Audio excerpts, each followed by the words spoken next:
I don't know about you, but I get tired of eating salmon the same way all the time. So today I made some Greek salmon. It's got kalamata olives, some feta cheese, as you can see, the red onion. I've got some garlic in there, lemon, cherry tomatoes, oregano, pepper flakes, salt and pepper, and olive oil. It's simple. I served it over some mashed potatoes. Excuse the mess. I'm eating it as I'm talking to you. But it's delicious. It's different. And I think you'll like it.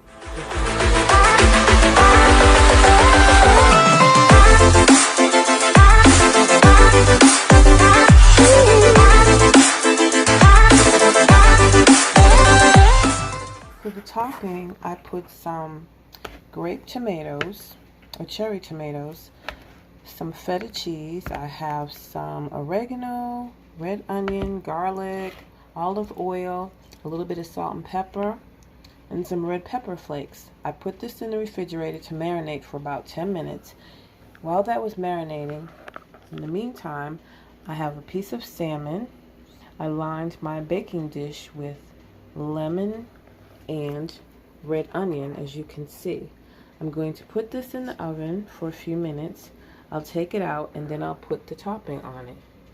So let's do that and we'll come back.